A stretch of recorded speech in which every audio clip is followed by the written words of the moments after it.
Cricket মানেই বাংলাদেশে এক আবেগের নাম। ব্যাট বল আর গ্যালারি ভর্তি চিৎকার, সব মিলিয়ে ক্রিকেট যেন এক উন্মাদনা। কিন্তু প্রতিটি ম্যাচে যে শক্তপোক্ত বলটি দিয়ে খেলা হয়, সেটি কিভাবে তৈরি হয় তা অনেকেরই অজানা।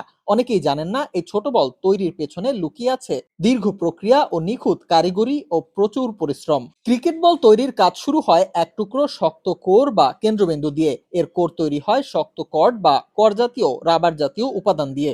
এরপর এই কোরকে সুতা দিয়ে বারবার পেঁচানো হয় যতক্ষণ না তা একটি নির্দিষ্ট আকার পায়। এরপর বলটিকে প্রেসে দিয়ে শক্ত করে গেঁথে ফেলা হয় যাতে এটি আকারে ছোট কিন্তু ভেতরে অত্যন্ত শক্তপোক্ত হয়। এরপরে আসে বলের সবচেয়ে গুরুত্বপূর্ণ অংশ, চামড়া। সাধারণত গরুর চামড়া প্রক্রিয়াজাত করে ব্যবহার করা হয়।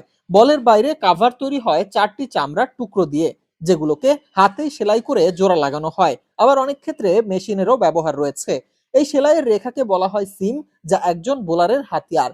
সুইং, স্পিন সবকিছুই নির্ভর করে এই সিমের গঠন ও কৌণিকতার উপর। চামড়া লাগানোর পর বলটিকে চুবানো হয় এক ধরনের লাল বা সাদা রঙের পলিশিং ওয়াক্সে। এরপর মেশিনে ঘষে দেওয়া হয় চকচকে রং।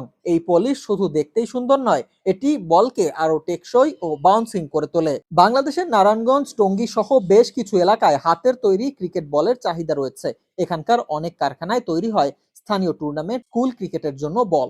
এমনকি কিছু কারখানায় বল রপ্তানিও করা হয় বিদেশে। একটি ভালো মানের ক্রিকেট বল তৈরিতে সময় লাগে 7 থেকে 10 দিন। প্রতিটি বলের দাম নির্ভর করে তার মান ও গ্রেডের উপর। যে বল আমরা মাঠে দেখতে পাই তা শুধু একটি খেলার উপকরণ নয়, তার পেছনে লুকিয়ে আছে কারিগরের নিপুণতা, প্রযুক্তির স্পর্শ আর পরিশ্রমের ছাপ।